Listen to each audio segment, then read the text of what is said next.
Now, we'll spend some time talking about the laws that created the protected classes and some examples of discrimination and harassment. The examples from real cases are not intended to offend anyone.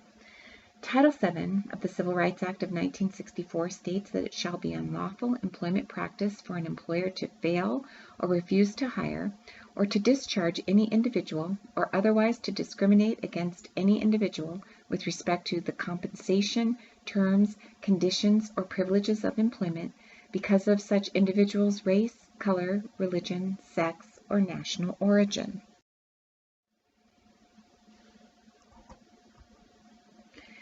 Examples of racial or color discrimination include refusal to sit next to a Hispanic employee at staff meeting claiming, "I don't want to be with those types who can't even speak English." Refusal to work with an employee whose skin is either darker or lighter than their own. Examples of racial color harassment include calling a coworker a dumb Mexican repeatedly. An African American telling another African American employee, "You don't qualify as one of us because your skin is too light." Referring to a boss or coworker as a cracker. Let's talk about national origin. The Immigration Reform and Control Act of 1986 prohibits certain employers from discriminating based on national origin or citizenship, requesting employment verification only from people who are or appear to be of certain national origin, or giving preferences to U.S. citizens. Examples of national origin discrimination include basing an employment decision on an employee's foreign accent, unless the accent materially interferes with specific job duties or job performance. English fluency requirements are only permissible if required for effective performance of the position for which it is imposed. For example, if someone is a receptionist and they are needing to be the first and most effective communication, it is essential then that they are able to speak English, because that is the language that we deal with most often here at the university. However, requiring someone to use English during their break time would be inappropriate. So English-only rules must be related specifically to the job and the essential functions of that job. Let's talk about national origin harassment, making foreign-born employee the brunt of jokes. For example, telling Polak jokes, that's about someone who's Polish. Making derogatory remarks about an employee's ancestry. Prohibiting employees from speaking their native language during breaks. Employees are allowed to use their language of choice during their breaks and personal time for non-essential communication throughout the workday. All right, let's talk about religion. Employees are hired by a public employer for their skill set, and therefore their religion is not relevant in the workplace. The Utah Anti-Discrimination Act states that an employer may not refuse to hire, promote, discharge, demote, or terminate any person, or to retaliate against, harass, or discriminate in matters of compensation, in terms, privileges, and conditions of employment against any person otherwise qualified because of race, color, sex, pregnancy, childbirth, or pregnancy-related conditions, age if the individual is 40 years of age or older, religion, national origin, disability, sexual orientation, gender identity. It is important not to make assumptions about a person's religion or to ask them if they are affiliated with a particular religion. This is very important, particularly for new employees entering the workplace. Again, their religion is not relevant to the workplace. While it is appropriate under state law to discuss religion in personal conversations in the workplace, it is essential that it does not permeate the workplace to the extent that the discussion or conversation becomes exclusionary or appears to be proselytizing. Examples of religious discrimination: asking a new coworker their religion and then refusing to provide training or support because they are atheist. telling a student that if they are not LDS, they cannot comprehend the material and will not be capable of earning an A in the class. Examples of religious harassment: sending an email to the department stating an employee is not qualified to do their job based on their religious beliefs, inviting an employee repeatedly to read religious material of a particular faith, leaving religious information or symbols in prominent public areas in the workplace to send the message that one religion is more predominant than another, disparaging others' religious beliefs to the extent that the employee feels singled out and feels personally attacked. The Age Discrimination Act, or ADEA, protects individuals who are 40 years of age or older from employment discrimination based on age. These protections apply to both employees and job applicants. Examples of age discrimination: refusing to work with older employees because old people don't know how to use computers, only requesting to work with youthful coworkers, telling a non-traditional student, someone over 40, that they have lost too many brain cells to participate in a team project, speaking to older workers about age characteristics, skin, hair, cognitive processes, assuming that older workers cannot grasp new technology, assuming that they have the requisite knowledge and declining training opportunities for them, paying them less because they might already be retired from another position and earning a retirement income. Examples of age harassment: excessive comments about an employee's aches or pains or old bones, constantly referring to the student as old man, frequent rude or pervasive questions such as, "Aren't you ready to retire yet? Wouldn't you make more money from retirement and Social Security? Aren't you getting too old for this job?"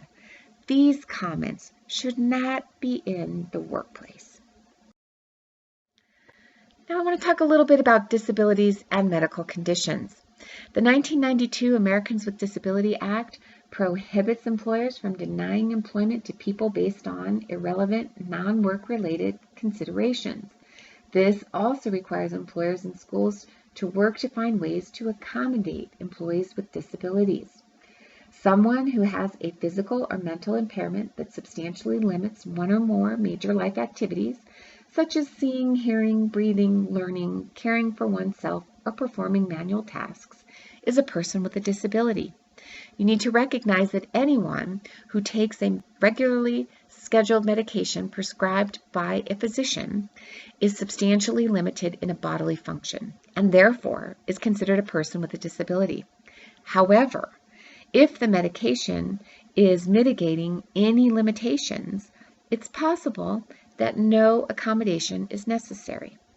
On the other hand, if the medical condition poses a situation where there is a limitation in the workplace, then it is the employer's duty to make accommodations for that employee, and they are reasonable accommodations so that they can perform the essential functions of their job. Examples of disability discrimination include denial of a diabetic employee's request for regularly scheduled breaks to eat properly and monitor blood sugar or insulin levels, denial of leave requests from an employee with cancer for radiation or chemotherapy treatments, inaccessible websites or training material for the blind and a deaf employee, failing to provide sign language interpreters at staff meetings, classes, or failing to provide alternative format handouts, a syllabus, for example, in Braille or enlarged font. Examples of disability harassment include repeatedly scheduling meetings in accessible spaces where there is no elevator or a ramp, having inaccessible materials, no sign language interpreter, for example, or those alternative formats, Braille or enlarged font, making fun of a person or a person's service animal, intentionally creating barriers for individuals with suspect or invisible disabilities. Typically, those are ones that are not visible and so may tend to be mental health types of issues. Severe, pervasive, or persistent name-calling such as psycho, retard, cripple, based on a disability or perceived disability. Again, these are extremely offensive, and while I must use these examples, these words should never be found in the workplace. The ADA requires employers to make reasonable accommodations for employees with disabilities. These are designed to assist the employee in meeting the essential functions. Again, we don't remove the essential functions of the job. They are necessary to ensure the enjoyment of equal benefit, privilege, and opportunity. Reasonable accommodations may include changes to the work environment, removal of physical barriers, providing accessible materials, or parking. There are many accommodations which can be found on the Job Accommodation Network. To request accommodations, contact the accommodation coordinator in HR, who will engage in the interactive process with you to determine the appropriateness of the accommodation request on a case-by-case basis. The interactive process includes 1. Gathering information from the treating healthcare provider to understand the limitations imposed by the medical condition. This information is confidential and remains in HR. 2. The employee discussing the essential functions of their job and possible accommodations with the healthcare provider. Again, the Job Accommodation Network has that list of helpful suggestions. 3. Working with the supervisor to review the job description to determine what recommended accommodations might assist the employee in performing those essential job functions. It is important that the purpose of the accommodation is not to remove the job responsibility. 4. Implement and adjust accommodations as necessary. And 5. Accommodations are not retroactive. Telling a supervisor that you have a disability does not entitle you to accommodation. It is your responsibility to go to Human Resources, engage and provide the information needed in the interactive process, and only after HR has made a determination as to what accommodations are appropriate are accommodations effective. Your health information is confidential. To keep it that way, we recommend that you only disclose the details of your health information to HR. HR will treat your health information as confidential and will only discuss with supervisors, managers, and professors who need to know about work or educational restrictions and accommodations. They will not discuss your medical documentation or your health condition. First aid and safety personnel for treatment or emergency evacuation plans. Government officials investigating compliance with federal laws, such as OCR or the EEOC, relevant information to state workers' compensation officers or second injury funds and insurance companies when required to provide life or health insurance. In the event that you need to use more than 3 consecutive days of leave, please contact the HR leave coordinator who can discuss your options with you. If you have been with UVU for more than 1 year and you work 1,250 hours per year, or about 9 months, you may be eligible for family medical leave. FMLA provides job-protected leave, benefit protection, and job restoration to the same or similar position. Family medical leave may be used for more than your own medical condition. It may also be used to care for a family member, for domestic or sexual violence, for active service member leave, or to care for a returning service member. To navigate whether your circumstance qualifies for family medical leave, please consult with HR. In the event that you need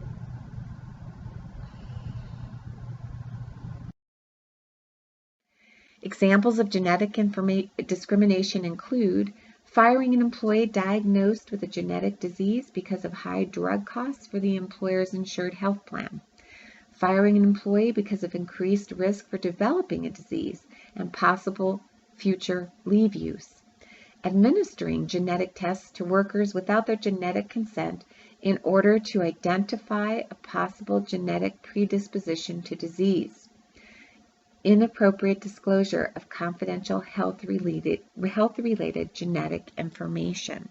And yes, this was happening after the Human Genome Project.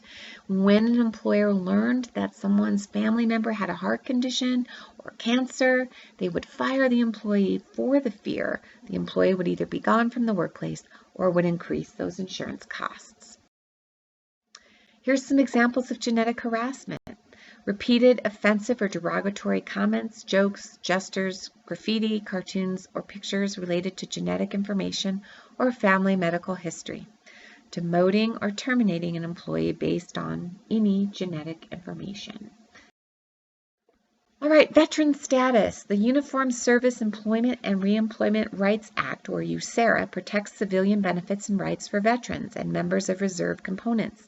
This means that employees absent from work for up to 5 years of military duty have the right to return to the job they would have attained had they not been absent due to their military service.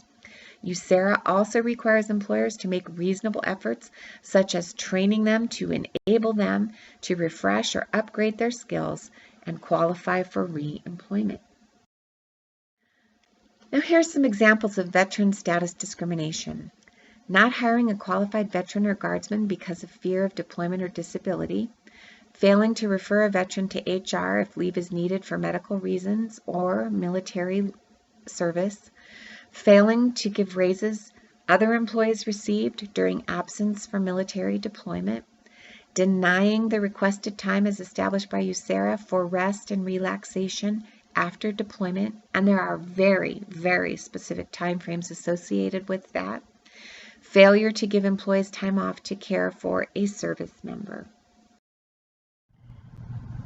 Examples of veteran status harassment include making fun of a veteran's service animal in the workplace, making a political statement in the workplace designed to disparage or demean a service member, excluding a service member from programs, services, or activities, ending employment under false pretenses during a protected leave, derogatory remarks, or making fun of accommodations for health conditions related to military service. Now, we've already had a training about sex and gender discrimination, and that's our It's On Us program, but we do need to talk about it briefly here. We're going to focus more on the employee aspects today. Title IX of the Higher Education Opportunity Act states that no person in the United States shall, on the basis of sex, be excluded from participation in, be denied benefit of, or be subjected to discrimination under any education program or activity receiving federal funds. If a school knows or reasonably should know about harassment that creates a hostile environment, the school must do 3 things. 1, take immediate action to eliminate the harassment. 2, prevent its recurrence, and that's the most difficult. And 3, address its effects. It's important that the most qualified applicant is hired to do the work. Once in the workplace, a person's gender or sexuality is irrelevant. Often, sex discrimination is based on gender stereotyping. Examples of sex or gender discrimination may include inequitable pay based on gender for equivalent work, stating that only females should work in dining services because it's women's work, not allowing female maintenance or custodial employees to use power equipment because they are the weaker sex, limiting certain positions to certain genders. Examples of sexual orientation discrimination include not hiring a bisexual job applicant because coworkers are more comfortable dealing with heterosexuals, refusing to work with coworkers with differing sexual orientation than their own, passing over a heterosexual employee for a less qualified lesbian employee because of her sexual orientation, inequitable pay for equivalent work based on sexual orientation. Examples of gender identity discrimination: refusing to work with a transsexual employee because you're more comfortable dealing with heterosexuals, providing preferential treatment to transgender employees because of their gender identity, passing over an intersex employee for a less qualified male, asking a gender fluid individual why they are entering a gender neutral bathroom, providing inequitable pay for equivalent work based on gender identity. Now, this is going to be a familiar slide, examples of sexual harassment. These things are inappropriate in any workplace. Repeated sexual innuendo, obscene or off-color jokes, slurs, lewd remarks, and language, or other offensive sexual comments, propositions, insults, and threats. Notes, fax, email, or graffiti that are of a sexual nature or sexually abusive. Leering, whistling, or other sexual suggestive sounds or gestures. Displaying scantily clad or pornographic pictures, calendars, cartoons, or other sexual material in the workplace. Coerced or unwelcome touching, patting, brushing up against, pinching, kissing, stroking, massaging, squeezing, fondling, or tickling. Subtle or overt pressure for sexual favors, gender or sexual name-calling, demeaning statements or jokes, sexual harassment based on actual or perceived sexual orientation or gender identity, sexual assault, regardless of the gender or sex of the parties. Depending on the severity of these types of things, they may also be classified as hate crime reportable under the Clery Act on our annual campus security report. Remember, employees have a duty to report these types of misconduct in the workplace. Examples of sexual assault: non-consensual sexual contact such as vaginal, anal, oral penetration of any body part with an object or any body part, however slight. Intentional and unwelcome touching, however slight, of the genital area, groin, inner thigh, buttocks, or breast. We must avoid this conduct in the workplace at all costs. Pregnancy and childbirth. The Pregnancy Discrimination Act of 1978 was passed to supplement Title VII and now includes protection from discrimination based on pregnancy, childbirth, and related medical conditions. Employment decisions cannot be based on pregnancy, pregnancy-related disability, the ability to become pregnant, or the announced intention to become pregnant. In addition, pregnant women cannot be treated differently for leave policy, modification to duties, temporary transfers, and job security while on leave.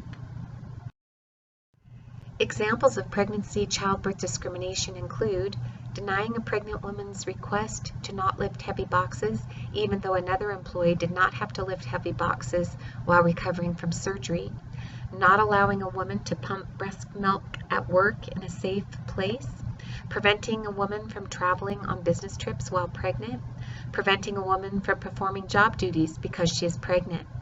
Now I'd like to say a quick word about what pregnancy discrimination looks like when it comes to our students. If we have a syllabus and it indicates that a student cannot miss more than 3 courses, and a pregnant woman who is experiencing morning sickness is absent on the 4th day, we would be required to make an accommodation for that student. You would want to contact either Accessibility Services or my office so we could gather the medical documentation from the healthcare provider to confirm that that medical condition related to pregnancy is the reason for the absence, and then we would want to allow that person to make up any missed work. Why? Well, the Department of Education looks at all of the exceptions that are made. If we have students who are able to miss class for athletics or other duties or activities associated with the school, such as debate, and we have indicated through their absence that a student may perform successfully without being in the classroom more than your syllabus has indicated, the Department of Education would expect that the pregnant woman would receive the same latitude as the number of absences any other person has received. So keep that in mind. Examples of pregnancy childbirth harassment: repeated offensive or derogatory comments, jokes, gestures, graffiti, cartoons, or pictures related to pregnancy. Continual refusal of a pregnant woman's reasonable accommodation requests, such as sitting on a stool or change in work schedule for severe morning sickness if a doctor's note is provided to HR.